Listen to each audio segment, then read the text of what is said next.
दोस्तों, क्या आपको टैली से डर लगता है? क्या किसी सेंटर पे जो जाके आपने टैली सीखी है और आपको टैली नहीं आई? क्या आप कॉमर्स के स्टूडेंट नहीं हैं या आपको मैथ नहीं आती इसलिए आपको लगता है कि आप टैली नहीं सीख पाएंगे? तो ये सारी जो बातें हैं वो आप दिमाग से निकाल दीजिए और इस वीडियो को देखने के बाद ज़रूर आपका कॉन्फिडेंस बिल्ड होगा। और ये जो सीरीज़ है पूरी शुरू होने वाली है जिसमें मैं आपको बताऊंगा कि टैली आप कितने आसानी से सीख सकते हैं। आपका जो टैली सीखने का डर है वो वाकई में निकल जाएगा। नमस्कार दोस्तों, मैं अभिमन्यु भारद्वाज आपका स्वागत करता हूं my big gate smart class में। और चैनल पर मैं आपके लिए लेकर आता रहता हूं कंप्यूटर टेक्नोलॉजी से जुड़े हुए ढेर सारे टिप्स और ट्रिक्स। तो अगर आप नए हैं चैनल को सब्सक्राइब कीजिए, बेल आइकन दबाइए, उसी से आपको लेटेस्ट वीडियो के नोटिफिकेशन मिलने वाले हैं। अगर पुराने video Word, Excel, PowerPoint के या कंप्यूटर टिप्स और ट्रिक्स के आपने नहीं देखे हैं तो वीडियो के नीचे डिस्क्रिप्शन में उन सभी का लिंक दिया गया है, वहाँ जाके आप देख सकते हैं। अब बात करते हैं इस वीडियो की कि टैली को सीखना क्यों शुरू करें, टैली क्या है और इसको सीखने में आपके साथ में क्या क्या परेशानियां आती हैं, इसको सीखने से आपको क्या फायदा होगा, ये सारी चीजें हम जानने वाले हैं इस वीडियो में। तो सबसे पहले जान लेते हैं कि टैली क्या है। देखिए, टैली एक अकाउंटिंग सॉफ्टवेयर है जहां पर आप बिजनेस का सारा हिसाब किताब लिखते हैं। पुराने जमाने में अगर आपने देखा होगा, आप किसी भी व्यवसाय में गए होंगे, वहां पर आपने देखा होगा कि मुनीम जी बैठे रहते हैं और वो सारा हिसाब किताब वहां पर लिखते हैं। क्योंकि बिजनेस का आप लाभ और हानि का पता तभी लगा पाएंगे जब आपने सारी चीजें नोट करी हो, आपको पता हो कि आपने क्या बेचा है, क्या खरीदा है और क्या चीज बेचने से आपको क्या फायदा मिला है, कौन कौन लोग उधार लेके गए हैं, कौन कौन लोग उधार लेके नहीं गए, किन्होंने पैसा वापस कर दिया है। ये सारी चीजें आपको जरूर लिखनी होंगी। और पुराने जमाने में ये सारी चीजें लिखने के लिए हम इस्तेमाल करते थे इसका, यानी बही खाते का। और इसी बही खाते का परिष्कृत रूप है ये कंप्यूटर अकाउंटिंग सॉफ्टवेयर। और केवल टैली ही नहीं, और भी बहुत सारे सॉफ्टवेयर हैं जिससे आप कंप्यूटर में अकाउंटिंग कर सकते हैं, अपने बिजनेस का हिसाब किताब मेंटेन रख सकते हैं। तो टैली कोई एक बहुत भयंकर चीज नहीं है जिसको आप नहीं सीख सकते हैं। अगर आपको मैथ्स नहीं आती है, आपको कॉमर्स नहीं आती है, तब भी आप टैली सीख सकते हैं। सिर्फ आपको समझना है कि कौन सा अकाउंट आपको कहां पे फीड करना है। तो ये तो टैली का हो गया। अब जैसे अब आपको एक बहुत सिंपल भाषा में अगर मैं बताऊं तो आपके घर में भी बहुत सारी चीज़ें होती हैं, जैसे दूध वाले का हिसाब है, बिजली का बिल है, ट्यूशन की फीस है, या अगर आपने किसी को मकान रेंट पे उठा रखा है तो उससे आपको रेंट लेना है, किसी को उधार दिया है तो उससे उधार वापस लेना है। और अगर जो लोग घर में बजट बनाते होंगे वो एक बुक में ये सारी चीज़ों को लिखते होंगे। और अगर घर के बच्चे से भी बोल दिया जाए कि ठीक है बेटा, कैलकुलेटर लेके बैठो और ये हिसाब लगाओ कि किसको पैसा दिया है और किसको लिया है, और उनको जिनको हमने दिया है उनको माइनस कर दो, जिनसे आया है उनको प्लस कर दो, तो ये घर का बच्चा एक साधारण कैलकुलेटर से भी कर सकता है। लेकिन बिजनेस का हिसाब थोड़ा सा बड़ा होता है तो उसके लिए ये अकाउंटिंग सॉफ्टवेयर है। यहां पर भी आपको पैसे के लेन देन का हिसाब रखना है कि किसको दिया है और किसको लिया है। बहुत सिंपल है, कोई ज्यादा बड़ी चीज नहीं है। अब पुराने जमाने के सिस्टम में और नए जमाने के सिस्टम में अंतर क्या है कि पुराने जमाने में जो मुनीम जी बैठते थे वो पूरा काम अपने हाथ से करते थे। हर किसी का हिसाब हाथ से नोट करना, तो 100% काम यूजर को करना होता था। यानी जो मुनीम जी थे वो सारा काम खुद ही करते थे। अगर किसी को लिया है तो उसको नोट कर रहे हैं, दिया है तो नोट कर रहे हैं, और अगर मालिक ने हिसाब मांगा तो उसका भी एक हिसाब अलग पर्चे पे बना रहे हैं। और इस काम में उनको बहुत टाइम लगता था। देखिए मुनीम जी, मौजूदा सिचुएशन में बेहतर तो यही होगा कि आप ही गेट आउट हो जाइए। जी, आप ही गेट आउट हो जाइए और आपका जो हिसाब किताब है ना, उसकी जांच पड़ताल कल से यही करेगा। लेकिन अकाउंटिंग सॉफ्टवेयर्स के आने के बाद से, यानी टैली जैसे और जो सॉफ्टवेयर है उनके आने के बाद से 10% काम यूजर्स का रह गया है और जो 90% काम है ये सारे सॉफ्टवेयर करते हैं। तो आपको क्या करना है, बस बिल को कुछ नियम और कायदे हैं उनके हिसाब से एंट्री कर देना है कंप्यूटर में। बाकी सारा काम जो रिपोर्ट्स बनाने का है वो ये सॉफ्टवेयर करते हैं, बहुत सारे काम करते हैं। जब आगे आने वाले वीडियोस आप देखेंगे तो आपको वहां पे पता चल जाएगा कि जो टैली जैसे अकाउंटिंग सॉफ्टवेयर है या टैली है वो क्या क्या काम आपके लिए कर सकता है और आपको कितना काम करना है। तो टैली जैसे और भी अकाउंटिंग सॉफ्टवेयर के आने बाद से चीजें कठिन नहीं हुई, चीजें सरल हुई हैं। ये सॉफ्टवेयर आपके जो अकाउंट मैनेजमेंट है उसको सरल बनाते हैं। इनसे डरने की या घबराने की जरूरत नहीं है, बस आपको कुछ रूल्स पता होने चाहिए। अगर बिना रूल्स के आप इनको चलाएंगे तो ये बिल्कुल वैसा ही होगा कि आपने बाइक चलाना तो सीख लिया लेकिन आपको ट्रैफिक रूल्स नहीं पता है। तो क्या आप चला पाएंगे? आप उल्टी साइड में चलाएंगे या किसी में ठोक देंगे, एक्सीडेंट कर देंगे, बस इतना ही है। आपने बाइक चलानी सीख ली, कैसे स्टार्ट होती है, कैसे गियर लगता है, कैसे एक्सीलेटर दिया जाता है, लेकिन आपको ये नहीं पता कि जब सड़क पे हम बाइक चलाएंगे तो भैया उसके रूल्स क्या क्या हैं, रेड लाइट पे रुकना है, ग्रीन पे रुकना है या येलो पे रुकना है, आप सीधे धड़ाधड़ चलाते चले जाएंगे क्योंकि आपने तो बाइक ही चलानी सीखी, आपको रूल्स तो पता ही नहीं है।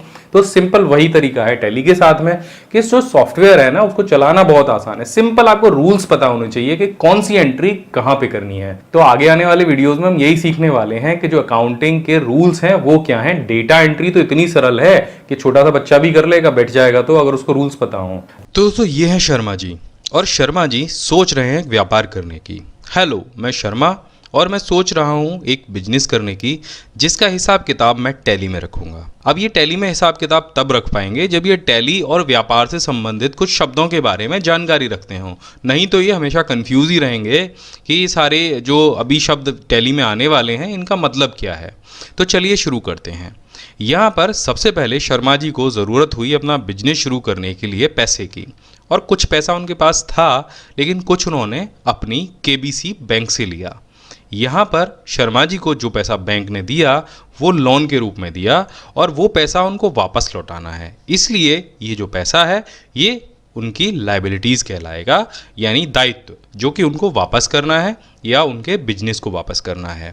अब चलिए आगे बढ़ते हैं। अब इसी पैसे को शर्मा जी ने अपने बिजनेस में लगाया और जो कुछ पैसा उनके पास था वो भी उन्होंने अपने बिजनेस में लगाया और खोला शर्मा जनरल स्टोर।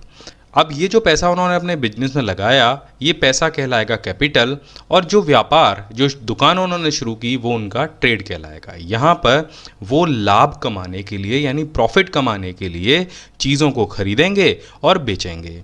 तो आप समझ गए होंगे कि व्यापार और कैपिटल क्या है। अब शर्मा जी अपनी दुकान का यानी अपने व्यापार का मालिक कहलाएंगे और ऑनर कहलाएंगे। इन दोनों को हमें अलग अलग रखना है हमेशा, यानी व्यापार को और शर्मा जी को अलग अलग रखना है। जो घाटा, जो नुकसान, जो सारी चीज़ें होंगी वो इसी बिजनेस के साथ में होंगी। अगर लोन भी लिया जाएगा तो इसी बिजनेस के ऊपर लिया जाएगा। अगर कोई चीज़ खरीदी जाएगी तो बिजनेस के लिए खरीदी जाएगी, बेची जाएगी तो भी बिजनेस ही उसको सेल करेगा।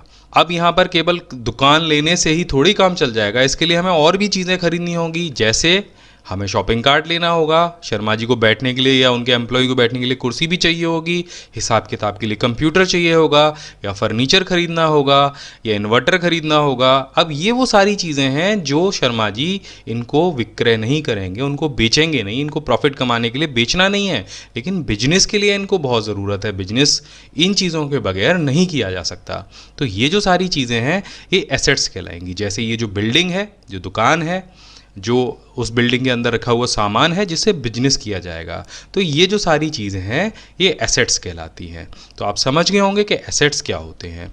इसके बाद में दोबारा से शर्मा जी आ गए और शर्मा जी ने अपनी दुकान के लिए कुछ सामान खरीदा जो उन्हें बेचना है, जिससे उन्हें व्यापार करना है। तो ये जो सारा सामान है ये गुड्स कहलाएगा। और बिजनेस की भाषा में जब आप लाभ कमाने के लिए या पुनः बेचने के लिए जो सामान खरीदते हैं उसे हम गुड्स कहते हैं। तो एक तरफ तो एसेट्स था जिसकी ज़रूरत बिजनेस को थी लेकिन वो हमें बेचना नहीं था, लेकिन एक तरफ ये जो गुड्स हैं ये हमें सेल करने हैं, और ये सेल करने के बाद हमें प्रॉफिट होगा यानी शर्मा जी को लाभ होगा, तभी तो वो खुश रह पाएंगे। अब यहाँ पर हम जानेंगे क्रय और विक्रय को।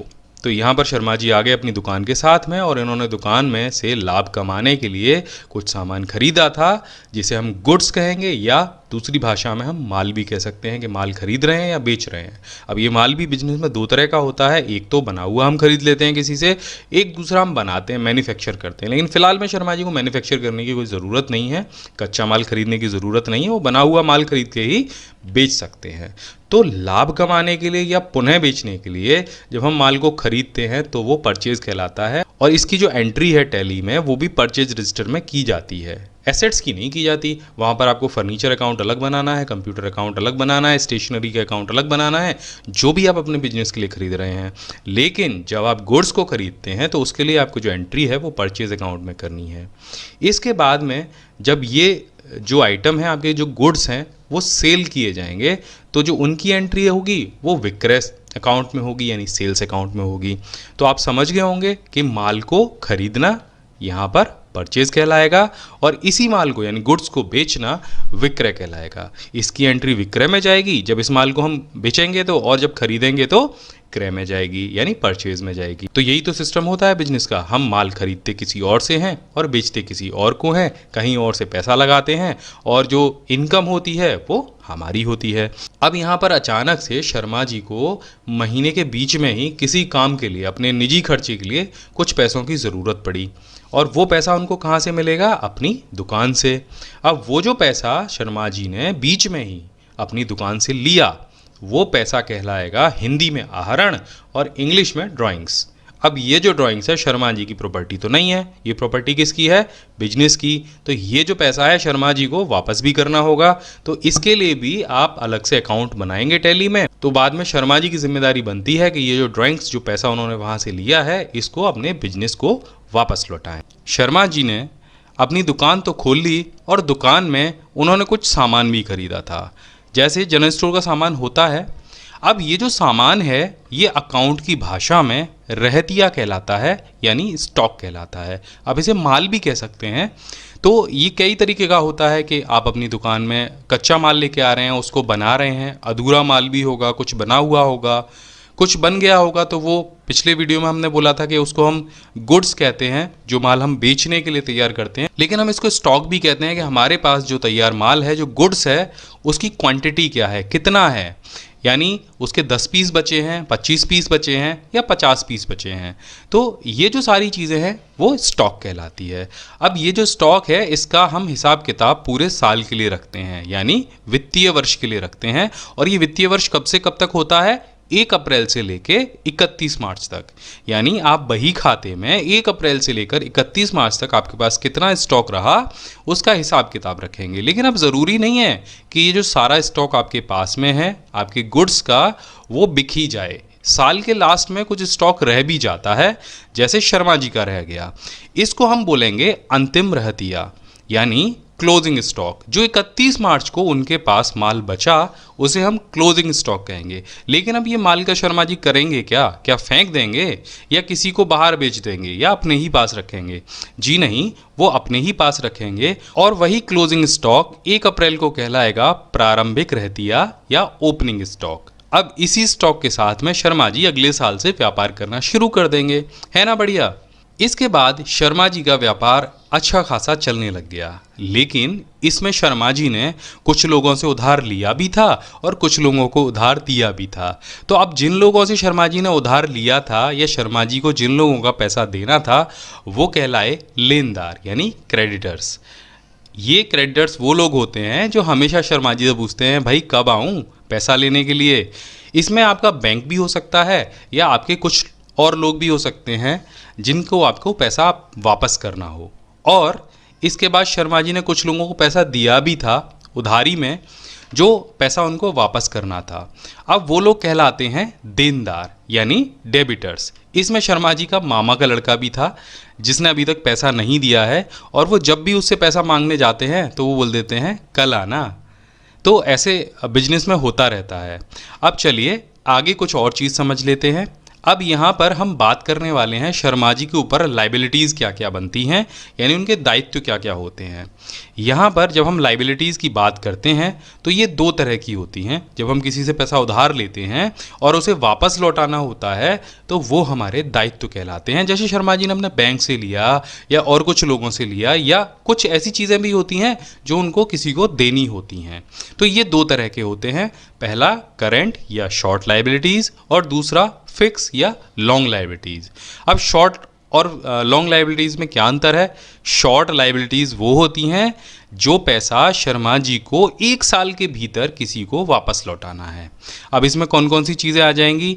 जैसे किसी लेनदार का पैसा वापस करना है, जैसे मैंने आपको बताया था, किसी से आपने पैसा जो उधार लिया है वो आपको वापस करना है कम समय के लिए जो उधार लिया है, या आपने किसी कस्टमर से जो पैसा लिया है एडवांस के रूप में, वो भी हो सकता है शॉर्ट लाइबिलिटीज़ में।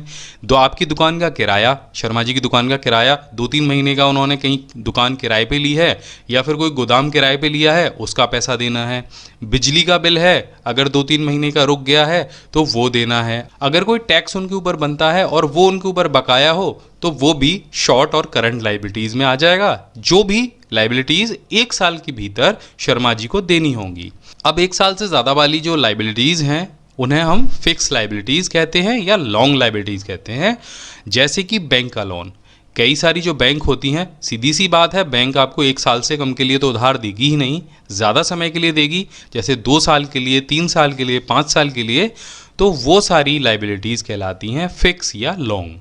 अब इसमें क्या हो सकता है, बैंक का लोन हो सकता है या किसी व्यक्ति से ली गई लंबी उधारी हो सकती है। तो इस तरह से जो शर्मा जी का कन्फ्यूज़न है वो दूर हुआ लाइबिलिटीज़ को लेके, स्टॉक को लेके और लेनदार और देनदार को लेके। तो ये है शर्मा जी, और शर्मा जी ने अपना एक जनरल स्टोर खोला है जिसमें बिजनेस करने के लिए उन्होंने कुछ सामान खरीदा है, जिससे वो बिजनेस करेंगे, उसको बेचेंगे नहीं, उससे व्यापार करेंगे, और व्यापार के लिए वो बहुत ज़रूरी है। जैसे उन्होंने ये बिल्डिंग ली है, उन्होंने कुछ कुर्सियाँ खरीदी हैं, कंप्यूटर्स खरीदे हैं, उन्होंने कुछ कार्ड्स खरीदे हैं, इसके अलावा उन्होंने दुकान में फर्नीचर भी लगवाया है और भी बहुत सारा काम करवाया है। तो इन सब चीज़ों के बीच में वो ये परेशान हैं इस चीज़ को लेकर कि इसमें से एक्सपेंस क्या है और एसेट्स क्या है। तो चलिए इसको भी क्लियर कर देते हैं। तो सबसे पहले हम बात करेंगे एसेट्स के बारे में, जिनको हम संपत्ति भी कहते हैं। तो शर्मा जी आ गए। शर्मा जी, एसेट्स वो सारी चीज़ें होती हैं जिन पर बिजनेस का अधिकार होता है और जो कभी ना कभी कैश में कन्वर्ट की जा सकती हैं, यानी उनकी जो वैल्यू है वो कैश में कन्वर्ट की जा सकती है। जैसे आपने कंप्यूटर खरीदा तो उसकी भी कोई ना कोई वैल्यू होगी, अगर आपने अपनी कोई बिल्डिंग ले रखी है तो उसकी भी कोई ना कोई वैल्यू होगी। और ये जो सारी चीज़ें होती हैं ये बिजनेस के लिए बहुत ज़रूरी होती हैं। अब जो एसेट्स होते हैं वो 2 तरह के होते हैं, पहला करंट एसेट्स और दूसरा फिक्स एसेट्स। तो सबसे पहले हम करंट एसेट्स के बारे में जानेंगे।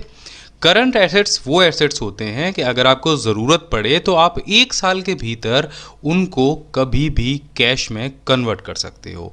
अगर ज़रूरत पड़े तो, वैसे हम इन्हें बेचते नहीं हैं, लेकिन फिर भी अगर ज़रूरत पड़े तो 1 साल के भीतर आप इनको कैश में कन्वर्ट कर सकते हो।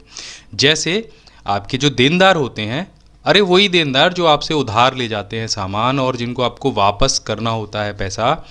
उसके बाद हमने बात की थी पिछले वीडियो में स्टॉक की, यानी वो आइटम जो आप साल भर बेचते हो, तरह तरह के आइटम, और उनकी क्वांटिटी बेचने के बाद में कुछ सामान बच जाता है जिनको अगली साल भी ट्रांसफ़र करते हो। हमने पिछली वीडियो में बताया था कि आपको ओपनिंग स्टॉक्स क्या होते हैं, क्लोजिंग स्टॉक्स क्या होते हैं, ये वही स्टॉक्स हैं। इसके बाद में जो कैश आपके पॉकेट में है, आपके गले में है, आपके काउंटर में है, और जो पैसा आपके बैंक में जमा है, ये जो सारी चीज़ें हैं वो करंट एसेट्स कहलाती हैं, जिनको आप 1 साल के भीतर कैश में कन्वर्ट कर सकते हो। अगर कोई पैसा आपसे उधार ले गया है, जैसे देनदार हैं, तो वो 2-3 महीने में, 4 महीने में वापस कर देगा। आपका स्टॉक है, आपका स्टॉक 1 महीने के अंदर, 2 महीने के अंदर, 3 महीने के अंदर सेल ही होता रहेगा, बिक जाएगा। अगर बचा भी है, जैसे जनवरी का स्टॉक है तो फरवरी में सेल हो जाएगा, मार्च में सेल हो जाएगा, लेकिन ये 12 महीने के भीतर ये जो सारे एसेट्स हैं ये सेल हो जाएंगे या कैश में कन्वर्ट हो जाएंगे। अब बात करते हैं फिक्स एसेट्स की। ये वो एसेट्स होते हैं जिनको आप 1 साल से लंबे समय के लिए अपने पास में रखते हैं। जैसे आपकी ज़मीन हो गई, बिल्डिंग हो गई, जैसे शर्मा जी ने दुकान ली है, उसके अंदर का फर्नीचर हो गया, आपकी मशीनरी हो गई, अगर आपने कोई डिलीवरी बॉय रखा है तो आपको उसको बाइक भी देनी पड़ेगी, वो हो गया। अगर आप कहीं बाहर सामान बेचते हो तो उसके लिए आपको कोई वाहन लेना पड़ेगा, वो हो गया। आपने शोकेश बनाने के लिए कुछ फर्नीचर लगवाया है, वो हो गया। तो ये जो सारी चीज़ें हैं वो फिक्स एसेट्स में आती हैं। ये भी 2 तरह के होते हैं, पहला टेंजिबल एसेट्स और दूसरा नॉन टेंजिबल एसेट्स। अब ये टेंजिबल क्या होता है? टेंजिबल वो चीज़ें होती हैं जिनको आप टच करके देख सकते हो, हिंदी में उसको मूर्ति कहते हैं, जिसको आप छू कर देख सकते हो। तो यहाँ पर जो टेंजिबल एसेट्स हैं वो क्या हैं? वो वही एसेट्स हैं जो आपके पास ज़मीन है, बिल्डिंग है, फर्नीचर है और वाहन है, ये आपको सामने दिखाई देते हैं और आप छू सकते हो। लेकिन जब आपका बिजनेस पुराना हो जाता है, आप मार्केट में आपकी धाक जम जाती है, तो आपके पास बन जाते हैं नॉन टेंजिबल एसेट्स भी। वो कौन से होते हैं? वो होते हैं आपका ट्रेडमार्क और आपका कॉपीराइट। अब ट्रेडमार्क और कॉपीराइट क्या होते हैं कि शर्मा जी ने अपना एक लोगो बना लिया और जगह जगह दुकान खोल दी बहुत सारी। अब शर्मा जी का लोगो और उनका नाम कोई दूसरा इस्तेमाल नहीं कर सकता है, यानी उनकी एक साख है। जैसे आप मान लीजिए कि आप डेल के कंप्यूटर का नाम अपनी दुकान पे इस्तेमाल नहीं कर सकते हैं, आप HP का नाम अपने शॉप पे इस्तेमाल नहीं कर सकते हैं, आप T सीरीज़ के नाम से कोई नई कंपनी नहीं बना सकते हैं।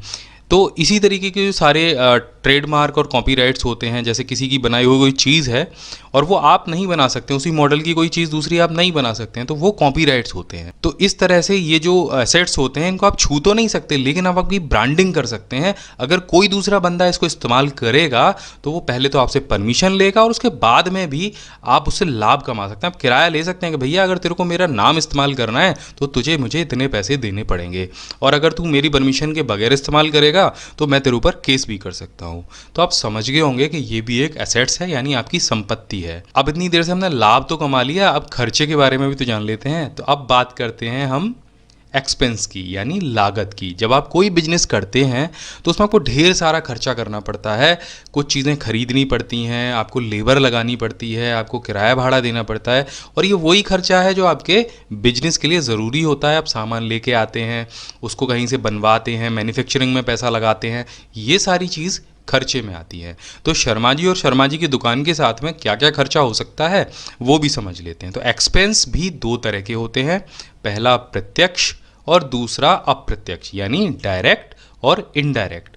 अब डायरेक्ट को हम समझ लेते हैं क्या होता है। डायरेक्ट में वो एक्सपेंस या व्यय शामिल होते हैं या वो खर्चा शामिल होता है जिसको आप अपनी किसी भी प्रोडक्ट की कीमत में शामिल कर सकते हो। तो मान लीजिए आपको ब्रेड खरीद के लेके आने हैं अपनी दुकान के लिए, लेकिन जो ब्रेड मिलते हैं वो आपकी दुकान से 10 किलोमीटर दूर मिलते हैं। तो वहाँ तक का जो आपका पेट्रोल खर्च होगा, आपका भाड़ा खर्च होगा, उसकी कीमत को आप अपने ब्रेड की कीमत में जोड़ देते हो और तब सेल करते हो उसको। ऐसा नहीं है कि आपने वहाँ से भी 10 रुपये का खरीदा और यहाँ पर भी आगे आपने 10 ही रुपये का बेच दिया। आप उसको 11 या 12 रुपये का ही सेल करोगे, ना कि 10 रुपये का ही सेल करोगे, क्योंकि आपने वहाँ तक भाड़ा भी तो खर्च किया है। तो ये सारी चीज़ें जो प्रत्यक्ष व्यय होता है वो आपकी वस्तु की कीमत में शामिल हो जाता है। अब इसमें होता क्या क्या है, आपने दुकान पे कुछ सामान रखा, जैसे दाल है, चीनी है, अब उनके 1-1 किलो की पैकेजिंग कराते हो, या आपके कुछ ऐसे पैकेट्स हैं जो छोटे छोटे पैकेट में बनते हैं, तो उसके लिए भी आपको एम्प्लॉय रखने पड़ेंगे और उसकी पैकेजिंग करानी पड़ेगी, वहाँ भी आपका खर्चा होगा। माल खरीदते समय जो आप लाते हो, माल जिस भी आप टेम्पो में लेके आ रहे हो या किसी बाइक पर माल मंगा रहे हो, और बीच में वो जो एम्प्लॉय है, जो पेट्रोल का खर्चा है, जो उसमें भाड़ा खर्च हो रहा है, वो सारी चीज़ें आपको साथ के साथ देनी पड़ती हैं, और वो सारी चीज़ें प्रत्यक्ष व्यय होती हैं। आपको दिखाई देती हैं कि भाई इस चीज़ को लाने में मुझे इतना खर्चा हो गया, अब ये मुझे इतने की पड़ी। तो आप समझ के होगे कि प्रत्यक्ष व्यय क्या होता है। अब बात करते हैं अप्रत्यक्ष व्यय की, यानी इनडायरेक्ट एक्सपेंस की। इनडायरेक्ट एक्सपेंस वो एक्सपेंस होते हैं जो आपकी सामान की कीमत पे कोई असर नहीं डालते। अगर ब्रेड का पैकेट आप 12 का बेच रहे हो तो 12 का ही बेचोगे, वो आपने डायरेक्ट एक्सपेंस उसमें शामिल कर लिया। लेकिन अब आप जगह जगह चौराहे पर जाकर ये होर्डिंग या बैनर या बोर्ड लगाते हो कि भैया ब्रेड आपको वहाँ पर अच्छा मिलेगा, और वो विज्ञापन आप करते हो, उसमें आप पैसा खर्च करते हो, तो वो विज्ञापन और वो पैसा जो आप खर्च कर रहे हो वो कहलाता है अप्रत्यक्ष व्यय। आपने उसमें भी तो पैसा खर्च किया, लेकिन उसकी कीमत को आप अपने ब्रेड के पैकेट की कीमत में शामिल नहीं कर सकते हो। तो ऐसे खर्चे जो दिखाई नहीं देते लेकिन होते हैं और आपके प्रॉफिट को कम करते हैं, वो इनडायरेक्ट एक्सपेंस कहलाते हैं। जैसे आपने किसी चीज़ में छूट दी, आपका बिजली का बिल है दुकान का, अब आपको बिजली तो चलानी है, आप रेफ्रिजरेटर रखोगे, बहुत सारी चीज़ ऐसी आती हैं जनरल स्टोर में, जैसे मक्खन है, दूध है, बहुत सारी ऐसी चीज़ें ख़राब होने वाली जिनको आपको फ्रिज में तो रखना ही पड़ेगा। अब उसके लिए आपको फ्रिज लेना पड़ेगा। अब उसका आप बजट उसमें शामिल तो नहीं कर सकते मक्खन के पैकेट में, या फिर आप ब्रेड के पैकेट में उसका बिल तो शामिल नहीं कर सकते। आप विज्ञापन कर रहे हो, मैंने अभी आपको बताया, आप किसी चीज़ में डिस्काउंट दे रहे हो, 25% डिस्काउंट दे दिया आपने, अब ये भी आपके विज्ञापन में ही शामिल हो गया। लेकिन जो डिस्काउंट है वो भी आपके प्रॉफिट को कम करता है, लेकिन हो सकता है कि उससे सेल बढ़ जाए, लेकिन ये भी अप्रत्यक्ष व्यय ही होता है। आपकी दुकान का रखरखाव, उसकी मरम्मत, आपने अपनी दुकान का बीमा भी कराया होगा, अगर कभी कोई घटना हो जाए तो भैया उससे निकलना है बाहर, तो उसके लिए बीमा भी कराया होगा। आपका टेलीफोन का बिल, क्योंकि आप कस्टमर केयर सर्विस भी अपने यहाँ पे रखते हो, कोई फ़ोन करे आपके पास कि शर्मा जी ये आप सामान भिजवा दीजिए घर पे, आपका खर्चा ही हो रहा है। आप ग्राहकों को एक सुविधा दे रहे हो, लेकिन उससे आपकी चीज़ों की कीमत में कोई अंतर नहीं पड़ रहा है। क्यों? अगर ग्राहक आपकी दुकान पर आएगा तो ब्रेड का पैकेट आप उसको 12 का दोगे, और फ़ोन करके घर पे मंगवाएगा तो भी आप उसको ब्रेड का पैकेट 12 का ही दोगे। और जो आपने दुकान पर एम्प्लॉय रखा है उसकी भी आप सैलरी देते हो, और उसकी सैलरी भी ऐसा तो नहीं करते कि अपनी दुकान की चीज़ों की कीमत में ऐड कर देते हो, उसको भी आप अपने पास से सैलरी देते हो। तो ये जो सारी चीज़ें होती हैं ये कहलाती हैं अप्रत्यक्ष व्यय, यानी इनडायरेक्ट एक्सपेंस। खर्चा तो होता है लेकिन आप उसको वस्तु की कीमतों में जोड़ते नहीं हो। और प्रत्यक्ष व्यय को आप जोड़ देते हो। तो आशा है आप समझ गए होंगे कि एसेट्स और एक्सपेंस क्या होते हैं। तो जब टैली में हम काम करेंगे तो इन चीज़ों की मदद से हमारा टैली में काम करना इतना सरल हो जाएगा कि अगर आपको पता है कि ये विज्ञापन है, एडवर्टाइजमेंट है, तो ये इनडायरेक्ट एक्सपेंस है और ये मुझे वहाँ पे फीड करना है, और ये अगर भाड़ा है, सामान को लाने में खर्च हुआ है, तो ये मुझे डायरेक्ट एक्सपेंस में फीड करना है। कितना सरल हो जाएगा आपके लिए टैली में काम करना। हेलो, मैं हूँ शर्मा। मैंने एक जनरल स्टोर खोला है जिसका हिसाब किताब मैं टैली में रखने वाला हूँ, लेकिन डायरेक्ट इनकम और इनडायरेक्ट इनकम को लेके परेशान हूँ। समझ में नहीं आ रहा है ये दोनों क्या होते हैं, क्योंकि मेरा फ़ायदा तो इसी से होने वाला है। तो देखा आपने, शर्मा जी को अपनी इनकम को लेकर चिंता है और वो ये समझ नहीं पा रहे हैं कि डायरेक्ट और इनडायरेक्ट इनकम क्या क्या होती हैं। तो चलिए शुरू करते हैं। हम जानेंगे सबसे पहले डायरेक्ट इनकम के बारे में, जिसे हिंदी में प्रत्यक्ष आय भी कहते हैं। दोस्तों, प्रत्यक्ष आय या इनकम वो इनकम होती है जो आपको सीधे सीधे आपके ग्राहक से प्राप्त होती है। जैसे शर्मा जी ने अपनी दुकान खोली जिसका नाम था शर्मा जनरल स्टोर, और वो उसके लिए कुछ आइटम लेकर आए थे जो कि जनरल स्टोर पर होते ही हैं, जैसे ब्रेड है, आपके घरेलू ज़रूरतों के कोई सामान है। अब वो जो सामान था वो किसी एक विशेष कीमत पर खरीद कर लाए थे, लेकिन सामान की खरीदने वाली कीमत और बेचने वाली कीमत दोनों अलग अलग होती हैं। तो यहाँ पर उन्होंने अपने ग्राहक को कुछ सामान बेचा। जो सामान शर्मा जी लेकर आए थे, यानी जो ब्रेड शर्मा जी लेकर आए थे, वो उन्हें 30 रुपये का पड़ा था, लेकिन वही ब्रेड शर्मा जी ने अपने कस्टमर को 35 रुपये का बेचा। अब कस्टमर ने शर्मा जी को उनके ब्रेड के बदले वही 35 रुपये दिए। तो ये जो इनकम अभी शर्मा जी की हुई है अपने माल को बेचने से, ये इनकम डायरेक्ट इनकम या प्रत्यक्ष आय कहलाती है। उनको सीधे सीधे ये पैसे उनके ग्राहक से मिले। अब जानते हैं अप्रत्यक्ष आय के बारे में, यानी इनडायरेक्ट इनकम के बारे में। तो शर्मा जी फिर से अपनी दुकान के साथ में आ गए, लेकिन शर्मा जी के पास यही अकेली दुकान नहीं थी, एक दुकान और भी थी जो उन्होंने एक कॉफ़ी शॉप वाले को रेंट पर दी थी। तो वहाँ से शर्मा जी को उसका रेंट मिला करता है। दूसरी, शर्मा जी कुछ चीज़ों पर अपने कस्टमर्स को डिस्काउंट देते थे, एक्स्ट्रा 25%। डिस्काउंट आमतौर पर आपको प्रॉफिट जो है उसको कम कर देता है, लेकिन यहाँ पर ये जो डिस्काउंट था शर्मा जी ने वो देना बंद कर दिया। अब जब डिस्काउंट देना बंद कर दिया तो ये उनको एक तरीके से बचत होने लग गई, यानी ये भी उनकी इनकम का एक हिस्सा बन गई। इसके बाद में कुछ ग्राहक शर्मा जी के ऐसे भी थे जो ईएमआई पर सामान ले जाते थे। अब ईएमआई पर जो सामान जाता है उस पर शर्मा जी ब्याज लेते थे। जैसे आमतौर पर आप फ्लिपकार्ट, अमेजन से कुछ भी खरीदते हैं एक लंबे समय के अंतराल पर, तो वो उस पर ब्याज लेती हैं। आपके बैंक भी आपके क्रेडिट कार्ड पर ब्याज लेता है। वैसे आप बोलेंगे कि नो कॉस्ट ईएमआई भी आ गया है, लेकिन उसमें एक बचत का तरीका अलग है, लेकिन फिर भी ईएमआई पर जो ब्याज मिलती है वो भी इनकम में ही काउंट की जाती है। तो ये जो सारी चीज़ें थी, यानी रेंट, डिस्काउंट, ईएमआई, ये शर्मा जी की इनडायरेक्ट इनकम कहा जाएगा। तो शर्मा जी आप समझ गए होंगे कि डायरेक्ट और इनडायरेक्ट इनकम क्या होती हैं। हेलो, मैं हूँ शर्मा और मैंने एक जनरल स्टोर खोला है जिसका हिसाब किताब मैं टैली में रखने वाला हूँ, लेकिन क्रेडिट और डेबिट को लेके परेशान हूँ कि ये कैसे करें, समझ में ही नहीं आ रहा है। तो चलिए शुरू करते हैं। तो शर्मा जी, इसके लिए आपको सबसे पहले जानना होगा कि एक बिजनेस ट्रांजैक्शन क्या होता है, यानी एक बिजनेस लेन देन क्या होता है, और उसको टैली में डबल एंट्री सिस्टम के माध्यम से कैसे फीड किया जाता है। और ये डबल एंट्री सिस्टम होता क्या है, लेन देन होता क्या है। तो सबसे पहले चलिए समझते हैं। जब आप किसी से कुछ लेते हैं तो साथ में उसको कुछ देते भी हैं, और इसी को कहते हैं बिजनेस ट्रांजैक्शन। जैसे अगर आपने किसी दुकान वाले से कंप्यूटर लिया है तो वो आपको फ्री में तो कंप्यूटर दे नहीं देगा, आपको उसे पैसे देने पड़ेंगे। या फिर अगर आप किसी दुकानदार से 10 रुपए का पेन लेके आते हैं तो वो पेन आपको तब तक नहीं देगा जब तक आप उसे 10 रुपये नहीं देंगे, और अगर आप उसे 10 रुपये देते हैं तभी वो आपको 10 रुपये मूल्य की सामग्री देगा। यानी आपस में कहीं ना कहीं लेन देन उतने रुपए का ज़रूर हो रहा होगा, और बिना लेन देन के कोई भी बिजनेस ट्रांजैक्शंस नहीं किया जा सकता। इसको हम अकाउंटिंग की भाषा में क्रेडिट और डेबिट कहते हैं, यानी कुछ आएगा और कुछ जाएगा, तो ये दोनों चीज़ें वहाँ पर ज़रूर होती हैं। इसी तरह से मान लीजिए आपकी मोबाइल की शॉप है और आप किसी को मोबाइल बेचते हैं, तो आप उसके बदले में उससे उतनी धनराशि लेंगे जितने रुपए का मोबाइल है। यानी आप मोबाइल किसी को फ्री में नहीं देंगे, यहाँ पर दोनों जगह पर आपको लेन देन करना पड़ेगा। जैसे कि आप यहाँ पर देख रहे हैं, अगर हम किसी को कैश देंगे तो उसके बदले वो हमें कंप्यूटर देगा, और अगर हम किसी से कैश लेंगे तो उसके बदले हमें कुछ ना कुछ उसको उतने रुपए मूल्य का सामान देना पड़ेगा। अगर हम एक बिजनेस में हैं, घरेलू आप तौर पर कुछ भी कर सकते हैं, लेकिन अगर आप व्यापार में हैं तो यहाँ पर आपको ये करना ही होगा।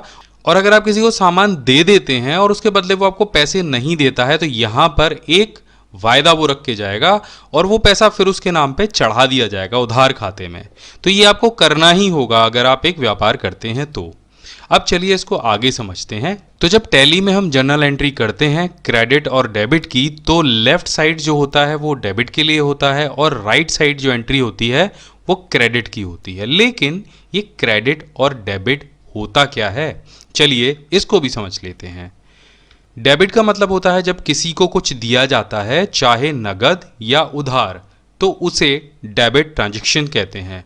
और जब किसी से कुछ लिया जाता है या कैश जमा किया जाता है तो उसे क्रेडिट ट्रांजैक्शन कहते हैं। लेकिन अकाउंटिंग की भाषा में, जो मॉडर्न अकाउंटिंग है, उसमें अकाउंट टाइप के अनुसार ट्रांजैक्शन करते समय डेबिट और क्रेडिट साइड का फैसला आपको करना होता है, और इसके लिए खातों की एंट्री के कुछ नियम बनाए गए हैं। और वो नियम क्या हैं, उनको समझने से पहले आपको कुछ और चीज़ मैं दिखाता हूं जिससे आप वो नियम बड़े आसानी से समझ जाएंगे। तो यहाँ पर मैंने आपको 5 तरह के अकाउंट्स के बारे में जानकारी दी थी, जिसमें पहला था एसेट्स, दूसरा था एक्सपेंस, तीसरा है कैपिटल, चौथा है इनकम और पांचवा है लायबिलिटी। अब ये जो 5 तरह के अकाउंट हैं वो शर्मा जी के बिजनेस और शर्मा जी के बीच में आपस में बंट जाएंगे, क्योंकि कुछ की जिम्मेदारी शर्मा जी की बनती है और कुछ की जिम्मेदारी शर्मा जनरल स्टोर की बनती है। अब शर्मा जी की और शर्मा जी के स्टोर की क्या क्या जिम्मेदारियां हैं वो मैं आपको बता देता हूं। यहाँ पर जो संपत्ति और व्यय है, यानी एसेट्स और एक्सपेंस हैं, वो बिजनेस की जिम्मेदारी है। ये आप कहीं पर नोट कर लीजिएगा, इसके आगे कुछ भी नहीं आएगा। और पूंजी, इनकम और लायबिलिटी शर्मा जी की जिम्मेदारी है। यानी ये दोनों में आपस में बंटवारा हो गया है और इसी के आधार पर आपको क्रेडिट और डेबिट डिसाइड करना है। ये बहुत सिंपल चीज़ है। तो अगर शर्मा जी के जनरल स्टोर में एसेट्स और एक्सपेंस बढ़ेंगे तो हम उनकी एंट्री डीआर में करेंगे, और अगर ये दोनों घटेंगे तो हम इनकी एंट्री सीआर में करेंगे। और इसी तरह से अगर शर्मा जी के बिजनेस में कैपिटल, इनकम और लायबिलिटी बढ़ेगी तो इसे सीआर करेंगे और घटेगी तो डीआर करेंगे। यहाँ पर सेम उसका उल्टा है, और ये आपको बिल्कुल दिमाग में फिक्स कर लेना है। इसके आगे कुछ भी नहीं आएगा। आप इस शीट को पॉज करके बड़े आराम से कहीं पर नोट कर सकते हैं। यानी पूंजी, आय और दायित्व अगर बढ़ेगा तो सीआर होगा और घटेगा तो डीआर होगा। इसी तरीके से संपत्ति और व्यय यानी एसेट्स और एक्सपेंस अगर बढ़ेंगे तो डीआर होगा और घटेंगे तो सीआर होगा। यहाँ पर ये दोनों के जो नियम हैं वो उल्टे हो जाते हैं। एक तरफ प्लस होता है सीआर तो दूसरी तरफ सीआर माइनस होता है। इसको कहीं नोट कर लीजिएगा। टैली की जब एंट्री आएगी ना तो यही चार्ट बार बार यहाँ पर ओपन करना पड़ेगा शुरुआत के दौर में, और बाद में धीरे धीरे आप इन चीज़ों को समझ जाएंगे। बाकी तो चीज़ें आप समझ ही गए कि पूंजी क्या होती है, आय क्या होती है, लायबिलिटी क्या होती है, एसेट्स और एक्सपेंस क्या होते हैं। अब चलिए इनके जो टैली में नियम बनाए गए हैं उनको भी एक बार देख लेते हैं। तो यहाँ पर हम देखते हैं खातों की एंट्री के नियम, और ये नियम क्या हैं। तो मैंने आपको पिछले वीडियो में बताया था पर्सनल अकाउंट्स के बारे में, रियल अकाउंट के बारे में और नॉमिनल अकाउंट्स के बारे में। इन तीनों में जब हम एंट्री करेंगे तो इनके खातों के अलग अलग नियम होते हैं, और पिछली वीडियो में मैंने आपको बता दिए थे कि ये अकाउंट कौन कौन से होते हैं। अगर आपने नहीं देखा है तो आप नीचे डिस्क्रिप्शन में जाके देख सकते हैं। अब व्यक्तिगत अकाउंट्स के लिए यानी पर्सनल अकाउंट्स के लिए जो एंट्री के नियम हैं उसमें ये है, प्राप्त करने वाले को डेबिट करो और देने वाले को क्रेडिट करो। वास्तविक अकाउंट या रियल अकाउंट के लिए जो खातों की एंट्री के नियम है, तो उसके लिए आपको जो वस्तु व्यापार में आ रही है उसे डेबिट करो और जो वस्तु व्यापार से जा रही है उसे क्रेडिट करो। इसी तरह से नॉमिनल अकाउंट्स के जो नियम हैं वो ये हैं, सभी व्यय और नुकसान को, यानी आपका जो खर्चा हो रहा है और जो नुकसान हो रहा है उसको आपको डेबिट करना है और जितनी आपकी इनकम हो रही है और प्रॉफिट हो रहा है उसको क्रेडिट करना है। तो ये हैं खातों की एंट्री के नियम। तो आगे आने वाले वीडियोस में आप इनको और भी अच्छे तरह से समझ जाओगे, क्योंकि आपको बारीकी से इन सभी चीज़ों की जानकारी होती जा रही है। दोस्तों, टैली में जब हम काम करते हैं या डेटा एंट्री करते हैं तो वहाँ पर अकाउंट बनाते समय आपको दो चीज़ें ज़रूरी हैं जो याद रखनी है या फिर आपको अपने विवेक से तय करनी होती हैं। एक तो बहुत आसान है और दूसरी बहुत ध्यान देने वाली है। बहुत आसान क्या है? आपके अकाउंट के नाम की स्पेलिंग। जैसे आप कोई भी अकाउंट बनाते हैं टैली में, Madhav Sharma, Shubham traders, Rama sales, bank of India, इस टाइप का, तो आपको जो भी स्पेलिंग इसमें रखनी हो वो आप रख सकते हैं। और दूसरी जो बहुत ध्यान देने वाली चीज़ होती है वो होती है अकाउंट का टाइप, कि ये जो माधव शर्मा है या रामा सेल्स है या बैंक ऑफ इंडिया है, ये आपको किस अकाउंट में रखना है। तो अब सबसे बड़ा क्वेश्चन ये आता है कि ये अकाउंट क्या होता है। तो लीजिए, शर्मा जी भी आ गए अपना प्रश्न लेके। कोई ये तो बताओ, अकाउंट क्या होता है? क्या ये जीमेल वाला होता है या फिर जो बैंक अकाउंट में हमारा पैसा जमा है वो होता है? हमें टैली में ये खोलना है? जी नहीं। आपने पुराने समय में देखा होगा कि मुंशी जी एक बही खाता लेके बैठे होते थे बिजनेस पर, और उस बही खाते में वो सारा लेन देन व्यापार का चढ़ाते थे। जैसे अगर शर्मा जी आप कोई पैसा उधार लेके गए तो आपके नाम से एक अलग से पर्चा बना दिया जाता था कि आप क्या क्या चीज़ लेके गए हैं, और जब आप वो पैसा वापस करते थे तो आपके उसी पर्चे पर वो जो पैसा था वो वापस चढ़ा दिया जाता था। तो यहाँ पे वो जो पर्चा है उसको बोला जाता था शर्मा जी का अकाउंट्स। तो अब यही बही खाता नए ज़माने में आके टैली में जब एंटर हम इसको करते हैं तो हम हर व्यक्ति के नाम से, हर बैंक के नाम से, हर चीज़ के नाम से एक खाता बनाते हैं, जिसमें उसमें से आने वाली एंट्री और जाने वाली एंट्री दोनों फीड की जाती हैं। तो इसका मतलब होता है अकाउंट। तो अकाउंट साधारण तौर पर 3 तरह के होते हैं। तो पिछले वीडियो में हमने कई सारी तरह के अकाउंट समझे हैं, जिसमें कि हमने समझा था कैपिटल, आपका इनकम, आपके एसेट्स, आपकी लाइबिलिटीज़, आपके एक्सपेंसेस। अब ये जो हमने इतने सारे अकाउंट पढ़े थे, ये अकाउंट की जो परिभाषा है उसमें सिर्फ 3 तरह से काउंट किए जाते हैं। तो सबसे पहले पर्सनल अकाउंट में आता है आपका कैपिटल अकाउंट, जो आपकी जमा पूंजी होती है, या तो बैंक में हो या फिर आपके हाथ में हो। दूसरा ड्राइंग अकाउंट्स होते हैं, जब आपने अपने बिजनेस से कोई पैसा उधार लिया है और आपको वो वापस करना है तो उसको हम ड्राइंग बोलते हैं, और ये अकाउंट भी पर्सनल अकाउंट के अंतर्गत आता है। किसी नेचुरल पर्सन्स के नाम से कोई आपने खाता खोला है, जैसे माधव के नाम से आपने खाता खोला, या किसी और व्यक्ति के नाम से आपने अकाउंट खोला है, आपसे कोई पैसा उधार ले जाता है या वापस कर देता है या कोई सामान ले जाता है, तो वो भी अकाउंट पर्सनल अकाउंट्स में आते हैं। फर्म, सोसाइटी, क्लब, स्कूल्स, इनके खाते भी पर्सनल अकाउंट्स में ही काउंट किए जाते हैं। तो इसका एग्जाम्पल हो सकता है कि माधव, शुभम ट्रेडर्स, रामा सेल्स या एबीसी बैंक्स। इसके बाद आता है रियल अकाउंट्स, और यहाँ पर आपकी जितनी भी प्रॉपर्टी होती है उसके खाते रियल अकाउंट में काउंट किए जाते हैं। जैसे आपका कैश अकाउंट, आपका फर्नीचर जो आपने दुकान में लगवाया है, आपकी बिल्डिंग, आपने कंप्यूटर खरीदा है शॉप के लिए, उसका अकाउंट्स भी यहाँ पर आएगा, या और भी जो आइटम आप शॉप के लिए खरीदते हैं और जो आपकी संपत्ति कहलाते हैं। इसके बारे में भी हम पिछले वीडियो में बता चुके हैं। अगर आपने नहीं देखा है तो नीचे डिस्क्रिप्शन में लिंक दिया गया है, आप इन सारे वीडियोज़ को एक बार देखेंगे तो ये आपकी समझ में बहुत अच्छे से आ जाएगा। इसके बाद आता है नॉमिनल अकाउंट, और नॉमिनल अकाउंट में आता है आपके एक्सपेंस वाला अकाउंट और इनकम वाला अकाउंट। एक्सपेंस आपके खर्चे होते हैं जो आप अपने बिजनेस के लिए करते हैं, जैसे आप अपने एम्प्लॉयज़ को सैलरी देते हैं, आप दुकान का किराया देते हैं, आप लाइट का बिल देते हैं, आप दुकान के लिए कोई विज्ञापन कराते हैं। और दूसरा आता है आपका इनकम अकाउंट, जहाँ से आपको रेवेन्यू की प्राप्ति होती है। तो ये थे अकाउंट्स के टाइप, के अकाउंट कितने प्रकार के होते हैं। अगले वीडियो में हम जानेंगे कि इनके रूल्स क्या होते हैं, कैसे क्रेडिट और डेबिट करते हैं इन अकाउंट को अलग अलग। हेलो, मैं हूं शर्मा और मैंने एक जनरल स्टोर खोला है जिसका हिसाब किताब मैं टैली में रखने वाला हूं। लेकिन मुझे जर्नल और लेज़र क्या होता है ये समझ में नहीं आ रहा है। लोग कहते हैं कि जर्नल एंट्री करनी होगी आपको, वो भी लेज़र में, लेकिन मैं तो टैली में एंट्री करने वाला हूँ। तो सबसे पहले समझते हैं कंप्यूटर अकाउंटिंग में आपका और कंप्यूटर का कितना कितना काम होता है, कितनी कितनी हिस्सेदारी होती है। तो यहाँ पर 10% काम आपकी जिम्मेदारी होती है और बाकी का 90% काम कंप्यूटर सॉफ्टवेयर की जिम्मेदारी होती है। यहाँ पर जो आप 10% काम करते हैं उसमें क्या क्या चीज़ें आती हैं, यानी आपको क्या करना है और कंप्यूटर को क्या करना है, इसको भी समझ लेते हैं। आपको करना है बिजनेस ट्रांजैक्शन की एंट्री, जो हम पिछले वीडियो में समझ चुके हैं कि बिजनेस ट्रांजैक्शन होता क्या है। और बाकी जो 90% काम है वो सॉफ्टवेयर का है, जिसमें सॉफ्टवेयर बहुत सारी रिपोर्ट बनाता है, उसको प्रिंट करता है। और आप अपने 10% काम में क्या करते हैं, आप कंपनी बनाते हैं और उसकी जर्नल एंट्री करते हैं। अब ये जर्नल एंट्री होती क्या है, इसको भी थोड़ा सा समझ लेते हैं। दोस्तों यहाँ पर हम समझने वाले हैं जर्नल और लेज़र क्या होता है। तो यहाँ पर शर्मा जी अपनी दुकान के साथ में आ गए और ये रोज़ कैश से कुछ ना कुछ लेन देन करते हैं। ये कभी गुड्स खरीदते हैं, कभी कुछ परचेज करते हैं, कभी कुछ सेल करते हैं।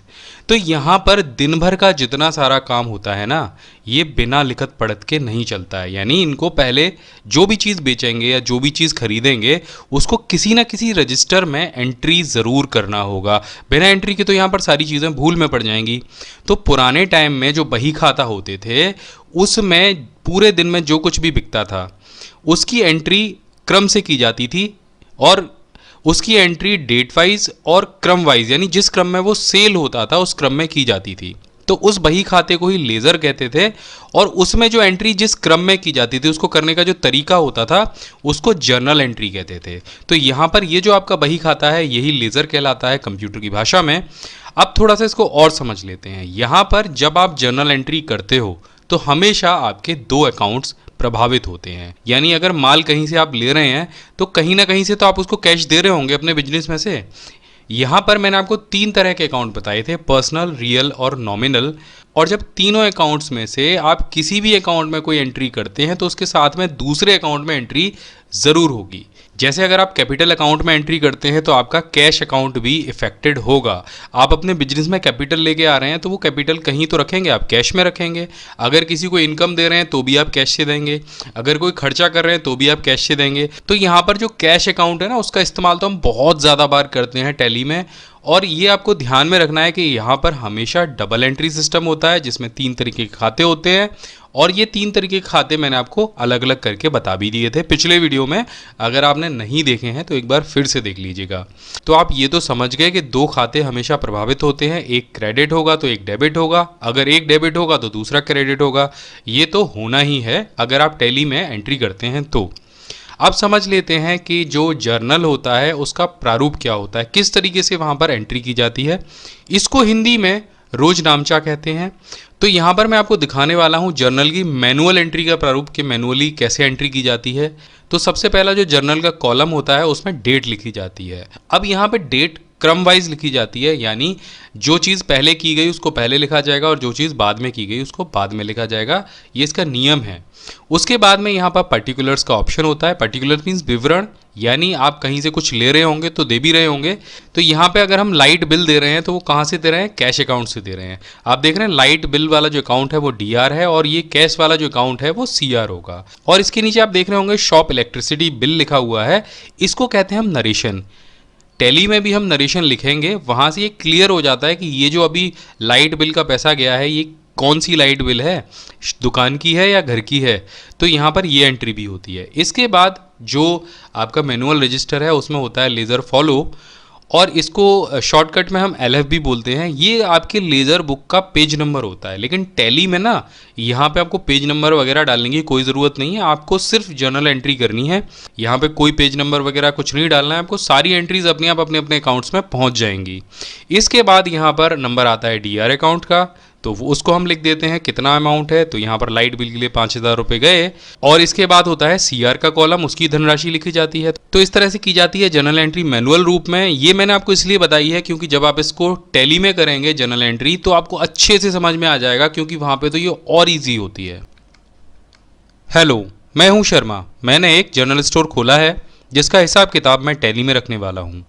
मैंने अकाउंटिंग का बेसिक भी सीख लिया है, लेकिन हिसाब किताब कैसे बनेगा, अगर कुछ शुरुआती एंट्री पता चल जाती तो बहुत अच्छा होता। तो शर्मा जी चिंता मत कीजिए, आपको शुरुआती एंट्रीज हम बताएंगे और यहाँ पर आप कैसे बेसिक एंट्री के साथ में उनके रूल्स भी अप्लाई करते हैं ये भी हम जानेंगे। तो चलिए शुरू करते हैं। यहाँ पर शर्मा जी आपने सबसे पहले अपना जो व्यापार शुरू किया था उसके लिए बैंक से लोन लिया था और यहाँ पर आपने बैंक से लोन के तौर पर 8 लाख रुपए लिए थे जो अपने व्यापार में लगाए थे। अब ये जो आपने पैसे व्यापार में लगाए थे इसे हम कैपिटल कहेंगे, जो आप व्यापार में लगा रहे हैं पूंजी या कैपिटल। और यहाँ पर जो टैली में आप एंट्री करेंगे उसमें आपका कोई पर्सनल अकाउंट नहीं खोला जाएगा। हाँ, आपका अकाउंट खोला जाएगा लेकिन उस अकाउंट को हम कैपिटल अकाउंट कहेंगे। तो चलिए यहाँ पर शुरू करते हैं। जो आपकी सबसे पहली एंट्री होगी जब आप बिजनेस को स्टार्ट करेंगे तो वो जो पहली एंट्री होगी वो होगी शर्मा जी ने व्यापार प्रारंभ किया, शर्मा जी स्टार्टेड बिजनेस। और शर्मा जी ने व्यापार में जब शुरू किया तो 8 लाख रुपए लगाए। तो यहाँ पर हम अकाउंट्स के रूल भी जान लेते हैं जो हमने पहले पढ़े हैं। तो यहाँ पर जो शर्मा जी हैं वो एक रियल पर्सन है या व्यक्ति हैं और रियल पर्सन और व्यक्ति के जो अकाउंट होते हैं वो पर्सनल अकाउंट बोले जाते हैं। अब जो पर्सनल अकाउंट है वो कैपिटल अकाउंट में उसकी एंट्री होगी।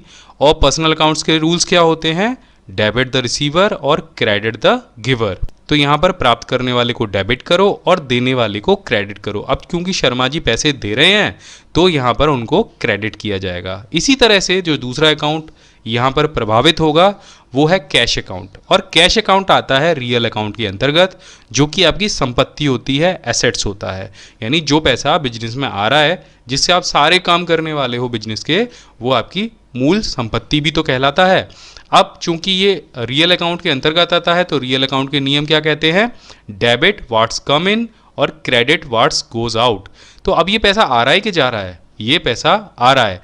अब जो चीज़ बिजनेस में आएगी उसे क्या करेंगे, डेबिट करेंगे। तो यहाँ पर जो शर्मा जी का कैपिटल अकाउंट है वो क्रेडिट होगा और जो कैश अकाउंट है वो डेबिट होगा। तो अब चलिए जान लेते हैं इसकी एंट्री जनरल अकाउंट में यानी रोज नामचा में कैसे होगी। तो यहाँ पर जो कैश एसी है वो डीआर होगा और जो कैपिटल एसी है वो सीआर होगा और नीचे नरेशन में आएगा शर्मा जी स्टार्टेड बिजनेस। अब चलिए थोड़ा सा और सीख लेते हैं। यहां पर शर्मा जी ने जब व्यापार शुरू किया तो उन्होंने कैश एक जनरल स्टोर भी खरीदा और उन्होंने उसको परचेज किया। लेकिन ये वो परचेज नहीं है जो शर्मा जी कुछ बेचने के लिए खरीद रहे हैं, ये उनकी प्रॉपर्टी है यानी एसेट्स है। तो अब देख लेते हैं इसकी एंट्री आप कैसे करेंगे। तो यहां पर जो शर्मा जी हैं उन्होंने 1 लाख रुपए लगाकर एक दुकान खरीदी। अब यहाँ पर दुकान क्या है, दुकान एक बिल्डिंग है और बिल्डिंग किसके अंतर्गत आती है, रियल अकाउंट के अंतर्गत। अब रियल अकाउंट के अंतर्गत आपने जो बिल्डिंग खरीदी है वो क्या है, वो एसेट्स है। और यहाँ पर रियल अकाउंट के रूल क्या कहते हैं, डेबिट व्हाट्स कम इन, क्रेडिट व्हाट्स गोज आउट।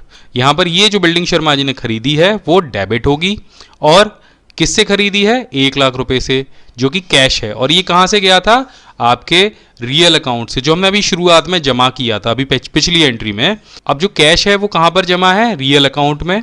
जो कैश अकाउंट है वो रियल अकाउंट के अंतर्गत आता है। तो यहाँ पर जो कैश अकाउंट है वो भी रियल अकाउंट के अंतर्गत आता है और वो भी आपका एसेट्स है। अब चूंकि ये जा रहा है तभी तो बिल्डिंग हम खरीद रहे हैं, तो ये जा रहा है तो यहाँ पर रूल क्या अप्लाई होगा, क्रेडिट व्हाट्स गोज आउट। तो यहाँ पर ये जो कैश अकाउंट होगा वो क्रेडिट होगा और जो बिल्डिंग अकाउंट होगा वो डेबिट होगा। तो चलिए इसको समझ लेते हैं कि कैसे हम एंट्री करेंगे। तो यहाँ पर आप देख रहे हैं, तो यहाँ पर इसकी एंट्री इस तरह से होगी, building account AC, debit to cash account. आज नगद कल उधार। हेलो, मैं हूं शर्मा और मैंने एक जनरल स्टोर खोला है जिसका हिसाब किताब मैं टैली में रखने वाला हूं। अकाउंटिंग का बेसिक भी सीख लिया है, लेकिन ये नगद और उधार माल की एंट्री कैसे करनी है समझ में नहीं आ रहा है। तो शर्मा जी, आपने बोर्ड तो बहुत अच्छा लगवाया है आज नगद कल उधार का, लेकिन एंट्री कैसे करनी है, कैसे समझना है, कौन सा नगद होगा कौन सा उधार होगा, ये हम आपको बताने वाले हैं। तो चलिए सबसे पहले जान लेते हैं नगद एंट्री और उधार एंट्री में क्या अंतर होता है। आप जब माल खरीदते हैं किसी से तो या तो नगद खरीदते हैं या उधार खरीदते हैं, लेकिन जो एंट्री है वो थोड़ी सी अलग अलग होती है, बस उसको देख के समझना होता है कि उधार है या नगद है। तो यहाँ पर हम आपको 2 एंट्री दिखा रहे हैं, एक तो गुप्ता जी से माल खरीदा या बेचा और दूसरी जो एंट्री है वहाँ लिखा है माल खरीदा या बेचा। अब यहाँ पर बहुत सारे लोग कंफ्यूज हो जाते हैं कि कौन सी एंट्री नगद की है और कौन सी एंट्री सेल की है। तो यहाँ पर मैं आपको बताना चाहूँगा कि जहाँ पर माल खरीदने वाले का नाम लिखा हो और यह नहीं लिखा हो कि नगद है या उधार है, तो उसे हमेशा उधार ही खरीदा या बेचा समझा जाएगा। एक बार फिर से समझिए, यहाँ पर नाम तो लिखा है गुप्ता जी से माल खरीदा या गुप्ता जी को माल बेचा, लेकिन ये नहीं लिखा है कि नगद बेचा या उधार बेचा, नगद खरीदा या उधार खरीदा। तो ये जो एंट्री है वो उधार में ही समझी जाएगी। यहाँ पर दूसरी जगह लिखा हुआ है माल खरीदा या माल बेचा, और जब माल खरीदने वाले का नाम ना लिखा हो तो समझा जाएगा कि माल नगद खरीदा गया है या नगद बेचा गया है। सिंपल इतना सा मेथड है। तो आशा है आप समझ गए होंगे कि उधार एंट्री और नगद एंट्री कैसे करते हैं। तो चलिए इसके कुछ उदाहरण ले लेते हैं। अब यहाँ पर कौन कौन से 2 खाते प्रभावित होंगे, एक गुप्ता जी का और एक जो 15,000 रुपये का माल खरीदा है वो। अब माल खरीदना क्या है, ये माल जो हम खरीद रहे हैं ये बेचने के लिए खरीद रहे हैं। पिछली बार जब हमने बिल्डिंग खरीदी थी ना, वो बेचने के लिए नहीं खरीदी थी, वो हमारा एसेट्स था। ये जो हम खरीदारी कर रहे हैं ये हमारा एक्सपेंस है। जो हम परचेज कर रहे हैं ये माल खरीदने के लिए कर रहे हैं। और यहाँ पर जो गुप्ता जी हैं वो एक रियल पर्सन है। दोनों चीज़ों को आपको अच्छे से समझना है।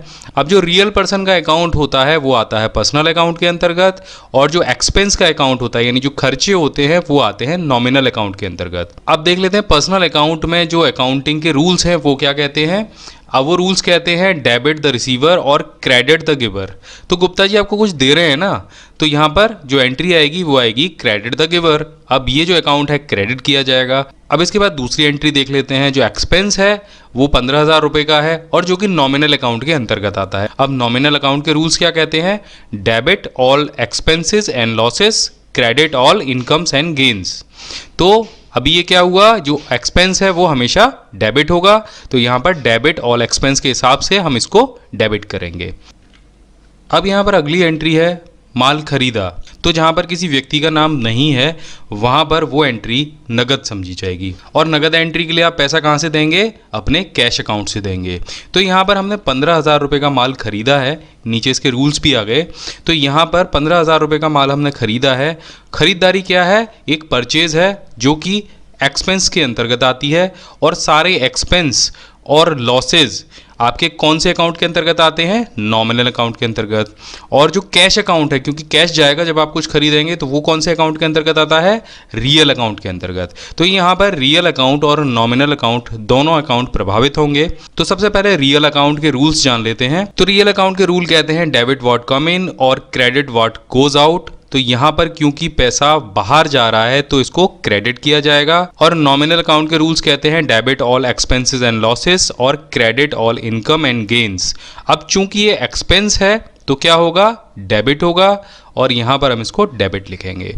तो आशा आप समझ गए होंगे कि उधार और नगद की एंट्री कौन कौन सी होती हैं और कौन कौन से अकाउंट क्रेडिट और डेबिट होते हैं। मुझे रुपए की ज़रूरत है। तो ये हैं शर्मा जी और ये कह रहे हैं इन्हें रुपए की ज़रूरत है। मैंने एक जनरल स्टोर खोला है जिसका हिसाब किताब मैं टैली में रखने वाला हूँ। मैंने अकाउंटिंग के बेसिक भी सीख लिए हैं, कुछ बेसिक ट्रांजैक्शंस भी कर लिए हैं, लेकिन अब मुझे ज़रूरत है अपने खर्चे के लिए कुछ पैसे की। मैं क्या करूँ। तो शर्मा जी ये पैसा आपको मिलेगा आपकी दुकान से, लेकिन इसके लिए आपको कुछ नियम भी जानने ज़रूरी हैं। अब चूंकि दुकान आपकी है तो आपको पैसे लेने से तो कोई रोक नहीं सकता, लेकिन उसका जो हिसाब किताब है वो रखना बहुत ज़रूरी है। तो चलिए समझ लेते हैं। तो यहाँ पर शर्मा जी ने अपने निजी खर्चे के लिए अपनी दुकान से कुछ पैसे लिए, और ये जो पैसे शर्मा जी ने लिए हैं ये ड्राइंग्स कहलाएंगे, यानी हिंदी में आहरण। अब यहाँ पर शर्मा जी ने दुकान से 500 रुपये लिए जो उनकी निजी खर्चे के लिए हैं, यानी उनके पर्सनल एक्सपेंसेस के लिए हैं। दुकान से इसका कोई लेना देना नहीं है, वो पैसे शर्मा जी को वापस करने होंगे। ये हम पिछले एक वीडियो में समझ चुके थे जब हम अकाउंटिंग पढ़ रहे थे स्टार्टिंग में। अब यहाँ पर ये जो खर्चा है मैंने आपको बताया था कि 2 अकाउंट जब कोई ट्रांजैक्शन होता है तो हमेशा प्रभावित होते हैं, और उन अकाउंट के मैंने आपको नियम भी बताए थे। नियम नीचे आ गए। यहाँ पर जो 2 अकाउंट हैं वो प्रभावित होंगे कौन कौन से, पहला तो कैश अकाउंट और दूसरा ड्राइंग्स अकाउंट। तो कैश अकाउंट के नियम हम जान लेते हैं। कैश अकाउंट आता है रियल अकाउंट के अंतर्गत, और रियल अकाउंट के जो नियम हैं वो क्या कहते हैं, डेबिट व्हाट्स कम इन और क्रेडिट व्हाट्स गोज आउट। यानी जो बिजनेस में आ रहा है उसे डेबिट करो और जो जा रहा है उसे क्रेडिट करो।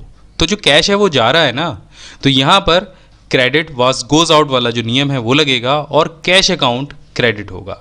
इसके बाद आ जाते हैं ड्राइंग्स अकाउंट पर। ड्राइंग्स अकाउंट क्योंकि शर्मा जी के नाम है, शर्मा जी के नाम से ही ड्राइंग अकाउंट बनेगा और शर्मा जी एक रियल पर्सन है और जो भी रियल पर्सन होते हैं उनके जो खाते होते हैं वो किसके अंतर्गत आते हैं, पर्सनल अकाउंट के अंतर्गत। और पर्सनल अकाउंट के नियम क्या कहते हैं, डेबिट द रिसीवर और क्रेडिट द गिवर। लेने वाले को डेबिट करो और देने वाले को क्रेडिट करो। तो यहाँ पर शर्मा जी क्या है, पैसे ले रहे हैं, तो यहाँ पर नियम कौन सा लगेगा, डेबिट द रिसीवर। तो देख लेते हैं, ड्राइंग्स अकाउंट आएगा पर्सनल अकाउंट के अंतर्गत और इसमें जो नियम है वो लगेगा डेबिट द रिसीवर, यानी ड्राइंग्स अकाउंट डेबिट होगा और कैश अकाउंट क्रेडिट होगा। अब चलिए एक और जनरल एंट्री देख लेते हैं।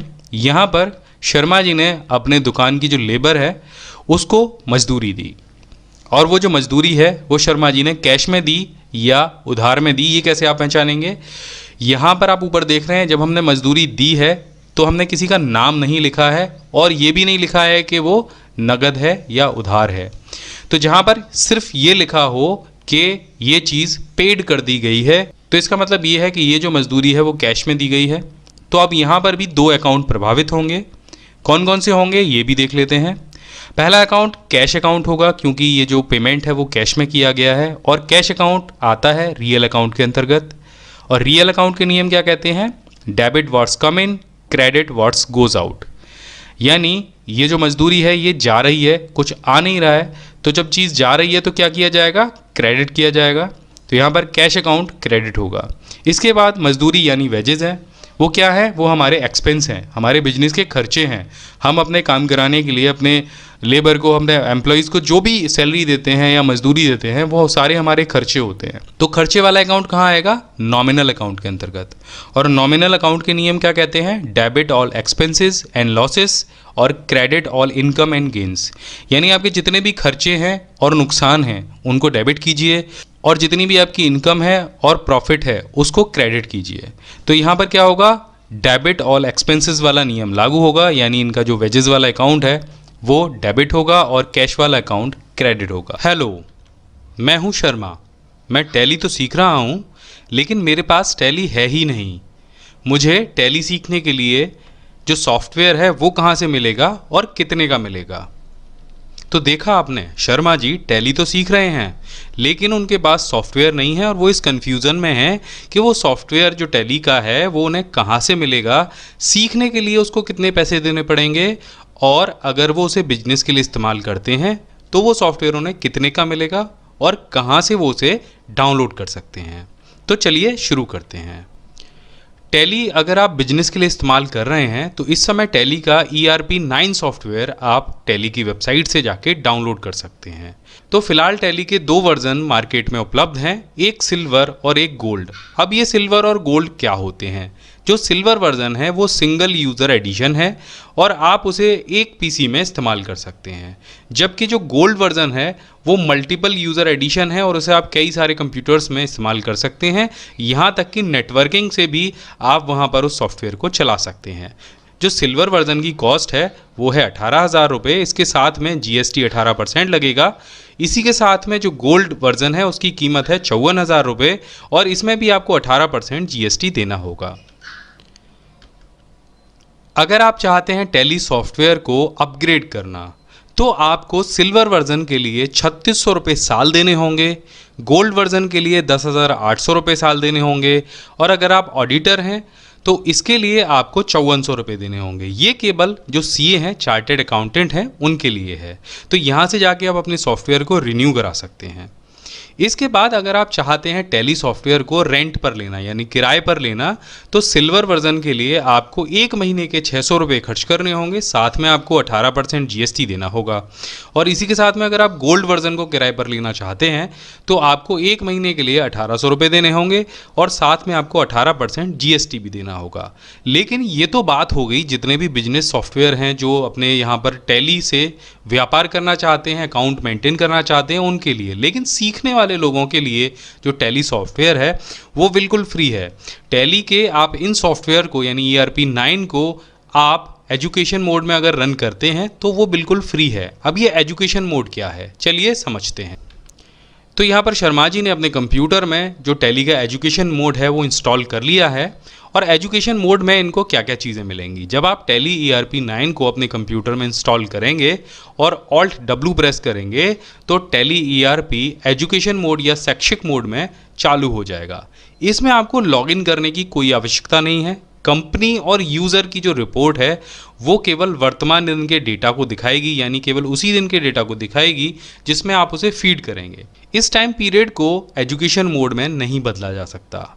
यूज़र केवल महीने के 1, 2 और 31 तारीख के लेन देन को ही रिकॉर्ड कर सकता है और इन 3 डेट्स के अलावा यहाँ पर कोई और एंट्री नहीं होगी।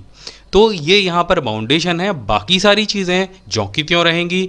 आप जितनी चाहे अकाउंट्स बना सकते हैं, आप ग्रुप बना सकते हैं, आप स्टॉक एंट्री कर सकते हैं, लेकिन सिर्फ ये जो यहाँ पर डेट का बाउंडेशन है ये आपके साथ में रहेगा। अब इस एजुकेशन मोड वाली जो टैली है उसको अपने सिस्टम में इंस्टॉल कैसे करते हैं, चलिए ये भी सीख लेते हैं। तो इसके लिए आपको जाना होगा tallysolution.com/download के ऑप्शन पर और यहाँ पर आपको टैली के जितने भी अभी तक के वर्जन दिए गए हैं वो सभी आपको मिल जाएंगे, जैसे tally ERP 9, tally server, shopper 9, tally developer 9 और एड-ऑन्स के ऑप्शन आपको यहाँ पे मिलेंगे। अब आप इसको यहाँ से सीधे सीधे डाउनलोड कर सकते हैं। इसके जो ऑप्शन हैं वो नीचे दिए गए हैं। यहाँ पर 2 ऑप्शन आपको मिलेंगे, एक इंस्टॉल नाउ का और एक डाउनलोड लेटर का। तो जब आप इस बटन पर क्लिक करेंगे तो टैली सॉफ्टवेयर आपके कंप्यूटर में डाउनलोड होना शुरू हो जाएगा। तो ये जो सॉफ्टवेयर है वो केवल 84.6 MB का है। तो अगर आपके पास अच्छा इंटरनेट कनेक्शन है तो 1 मिनट के अंदर ही ये सॉफ्टवेयर आपके कंप्यूटर में डाउनलोड हो जाएगा। तो देखिए यहाँ पर टैली का सेटअप डाउनलोड हो गया है। अब इस पर आपको डबल क्लिक करना है। यहाँ पर आपको दिखेगा कि ये जो सॉफ्टवेयर है वो आपकी किस ड्राइव में इंस्टॉल होगा। अब यहाँ से आपको कुछ नहीं करना है, यहाँ से आपको जाना है इंस्टॉल के बटन पर और इसे क्लिक कर देना है। टैली सॉफ्टवेयर आपके कंप्यूटर में इंस्टॉल हो चुका है। अब यहाँ से आपको इसे डन करना है। आप जैसे ही डन करेंगे तो टैली सॉफ्टवेयर आपके सामने ओपन हो जाएगा। अब यहाँ पर आपको काम करना है एजुकेशन मोड में। तो अगर आपने टैली को ख़रीदा है तो आप यहाँ से उसे एक्टिव कर सकते हैं। अगर आप उसे रिन्यू करना चाहते हैं तो यहाँ से कर सकते हैं। और अगर आपके पास रेंटल लाइसेंस है, यानी आपने उसे किराए पर लिया है, तो आप यहाँ से उसे एक्टिव कर सकते हैं। और अगर आप एजुकेशन मोड में टैली में काम करना चाहते हैं तो यहाँ से कर सकते हैं। तो या तो आपको अपने माउस से इस पर क्लिक करना है एजुकेशन मोड पर, या फिर कीबोर्ड से सिंपल आपको W प्रेस करना है। तो आप यहाँ पर आ जाएंगे और आपको एंटर कर देना है। तो जैसे आप ये करेंगे तो आपको नीचे यहाँ पर दिखाई देगा लाइसेंस एंड सर्विस और यहाँ पर आपको एजुकेशन मोड लिखा हुआ दिखाई देगा। तो इस तरह से आप टैली को इंस्टॉल करके एजुकेशन मोड में काम कर सकते हैं और सीख सकते हैं टैली। इस वीडियो में हम जानने वाले हैं कि टैली में एक कंपनी कैसे क्रिएट करते हैं। अगर आपके मन में ये सवाल आ रहा है कि मेरी तो दुकान है तो मुझे कंपनी क्यों क्रिएट करनी है, या मेरा तो भैया छोटा सा काम है मुझे क्यों कंपनी क्रिएट करनी है, तो यहाँ पर जो टैली है वो आपके किसी भी व्यवसाय को कंपनी से ही संबोधित करती है। यानी उस वहाँ पर आपका जो भी काम है, चाहे छोटा हो चाहे बड़ा हो, उसके लिए आपको टैली में कंपनी ही बनानी पड़ेगी। तो टैली में आकर आप बड़े हो जाते हो, कंपनी बन जाती है आपकी। तो यहाँ पर जब आप टैली पहली बार ओपन करेंगे तो आपको कुछ इस तरह का इंटरफेस मिलेगा जहाँ पर लिखा होगा गेटवे ऑफ टैली। अब जब पहली बार आप टैली ओपन कर रहे हैं तो यहाँ पर आपको सबसे पहले तो कंपनी बनानी है और उसके बाद ही आप काम कर पाएंगे। तो यहाँ पर आपको दिख रहा है कंपनी इन्फॉर्मेशन का ऑप्शन, और यहाँ पर कुल मिला के ये 3-4 गिने चुने ऑप्शन, जिसमें select company, login as remote user, create company, backup, restore और क्विट। तो हम सबसे पहले क्रिएट कंपनी पर जाएंगे। आप कीबोर्ड से C प्रेस कर भी इस ऑप्शन को ओपन कर सकते हैं, या फिर आप उस ऑप्शन पर क्लिक करके भी ओपन कर सकते थे। अब यहाँ पर हम पहुँच गए कंपनी क्रिएशन के ऑप्शन पर, और ये वीडियो आपने बहुत सारे चैनल्स पे देखा होगा जहाँ पर टैली की शुरुआत होती है। शुरुआत यहीं से लोग करते हैं। तो जब आप कंपनी ही नहीं बनाएंगे तो लेन देन का हिसाब किताब आप कैसे रखेंगे। तो ये मान लीजिए एक बही खाता है, एक कंपनी है जहाँ पर हम लेन देन का हिसाब रखने वाले हैं और वो इसी कंपनी के लिए होगा। तो यहाँ पर अगर किसी के पास 4 काम है, किसी के 4 बिजनेस चलते हो तो कोई 4 कंपनी बनानी होगी। हमारा तो भैया छोटा सा काम है, शर्मा जी का जनरल स्टोर, तो हम उसी का जो अकाउंट है वो बनाएंगे। तो यहाँ पर जो सबसे पहले आपको नेम दिखाई दे रहा है, यहाँ पर अपने बिजनेस का नाम हम डालते हैं। अब वो किसी भी नाम से हो, जैसे मैंने आपको बताया था कि आपको जो स्पेलिंग है वो अपने हिसाब से लिखनी है। यहाँ पर कोई भी कायदा कानून नहीं है।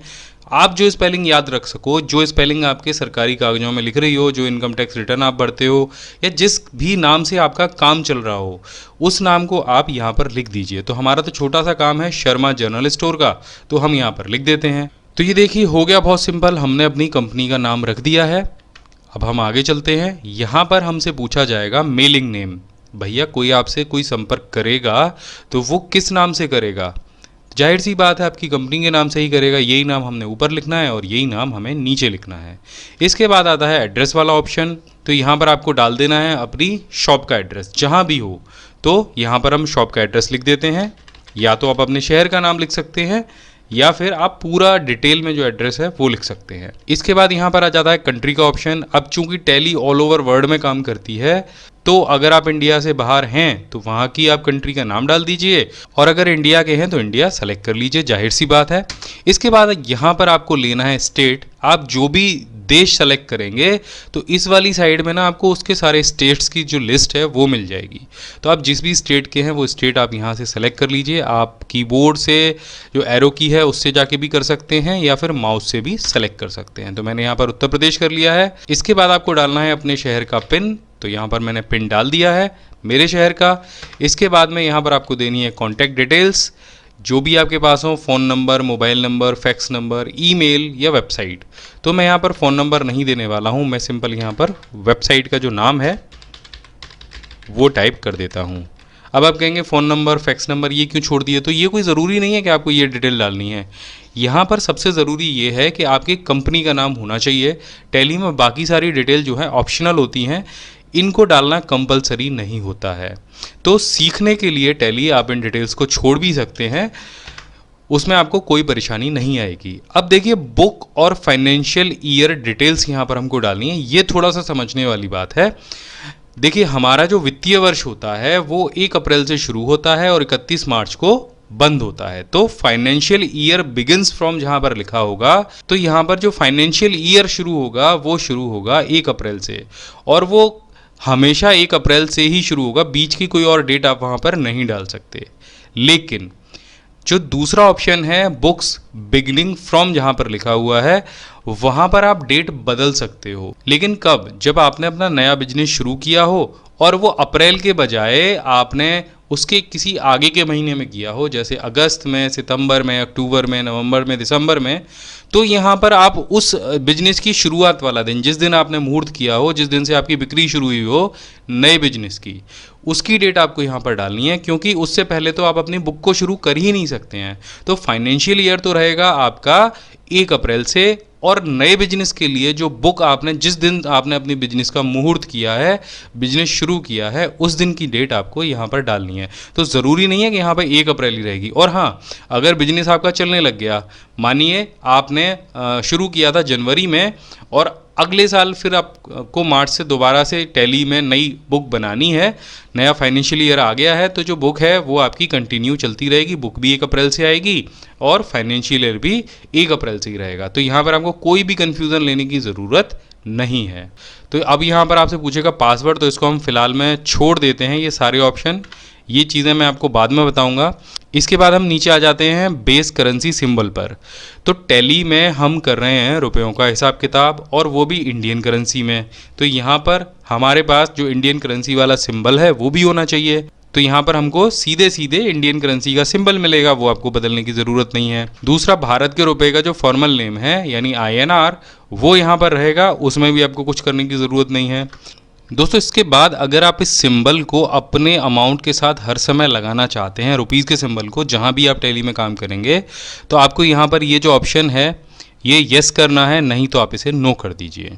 इसके बाद अगला ऑप्शन है add space between amount and symbol. तो जब आप सिंबल यूज़ करेंगे अमाउंट के साथ में, तो उनके बीच में स्पेस हो या वो आपके अमाउंट से बिल्कुल चिपक के आए। तो यहाँ से अगर आपको ये चाहिए तो आप इसे यस कर दीजिए, अन्यथा आप इसे नो कर सकते हैं। इसके बाद जो अगला ऑप्शन है वो है शो अमाउंट इन मिलियंस। अब चूंकि आप इंडिया में हैं तो आप 10 लाख को 10 लाख बोलेंगे, उसको मिलियन नहीं बोलेंगे, और हमारे यहाँ कहीं भी मिलियंस में काम नहीं होता है। तो आपको ये ऑप्शन यस नहीं करना है। अगर आप इंडिया से बाहर हैं और आप मिलियंस और बिलियंस में काम करते हैं, तब आपको ये ऑप्शन यस करना है। तो यहाँ तक तो बात समझ में आ गई होगी। इसके बाद यहाँ पर अगला ऑप्शन है नंबर ऑफ डेसिमल प्लेसेस, यानी दशमलव के बाद आप कितने अंक में जो अमाउंट है वो लिखना चाहते हैं, जैसे 10 रुपये 25 पैसे या 10 रुपये 125 पैसे, इस टाइप से। तो हम यहाँ पर ज़्यादातर जो भी काम करते हैं वो हम करते हैं दशमलव के 2 स्थानों तक। तो यहाँ पर आपको नंबर ऑफ डेसिमल प्लेसेस दशमलव के 2 स्थानों तक लेना है। इसके बाद जो ऑप्शन है वो ये आपको बताता है कि आप अमाउंट के पीछे जब हम रुपए लिखते हैं और कुछ धनराशि पीछे बचती है तो वहाँ पर हम लिखते हैं 10 रुपये 25 पैसे। तो ये जो पैसे लिखे हुए हैं ये ऑटोमेटिक आपके अमाउंट के पीछे आ जाएंगे अगर आपके अमाउंट के पीछे डेसिमल प्लेस लिखा हुआ है। इसके बाद जो अगला ऑप्शन है वो है number of decimal places for amount in word. तो जो आपने अमाउंट लिखा है टैली उसको अंकों के साथ साथ शब्दों में भी लिखता है, प्रिंट करता है। तो यहाँ पर जो आपके डेसिमल प्लेस के बाद का अमाउंट है वो भी शब्दों में आप प्रिंट कराना चाहते हैं और कितने अमाउंट को कराना चाहते हैं वो यहाँ पर आपको सेलेक्ट करना है। अब चूंकि हमने 2 ही डेसिमल प्लेसेस सेलेक्ट करे हैं तो यहाँ पर हम 2 ही रहने देंगे और इसके बाद हम अपने कीबोर्ड से एंटर को प्रेस करेंगे।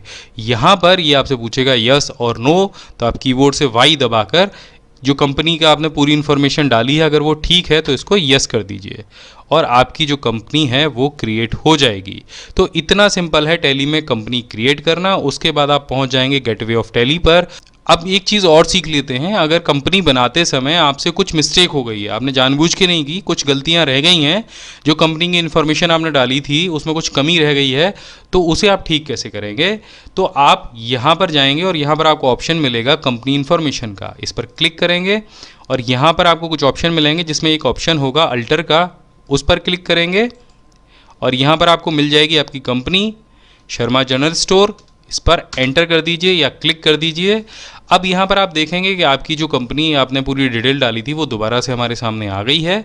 अब आपको जो भी डिटेल सही करनी है आप उसे यहाँ से कर सकते हैं। जैसे मुझे यहाँ पर पिन कोड डालना था और मैंने नहीं डाला, उसके बाद हमने ये सब कुछ कर दिया। अब इसको हम एंटर करते जाएंगे और लास्ट में जाके वाई प्रेस करेंगे और आप अपनी कंपनी से बाहर आ जाएंगे। तो यहाँ से आपकी कंपनी की जो डिटेल है वो ठीक हो जाएगी। तो इस वीडियो में हमने जाना कि टैली में आप कंपनी कैसे क्रिएट कर सकते हैं और अगर आपसे कोई गलती हो गई है तो उसको कैसे सुधार सकते हैं।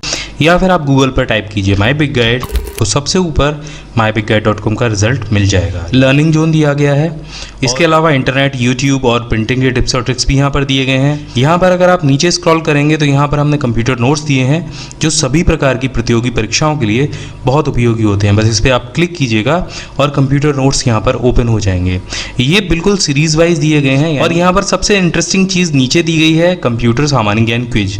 यहाँ पर हमने 50 से ज़्यादा ऑनलाइन क्विज दिए हैं जिनसे आप अपना कंप्यूटर ज्ञान परख सकते हैं।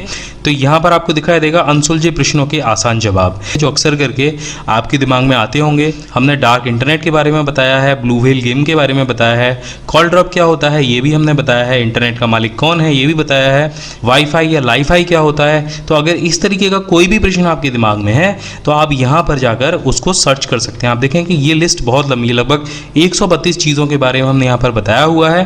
तो ये 132 आर्टिकल आपके बहुत काम आने वाले हैं।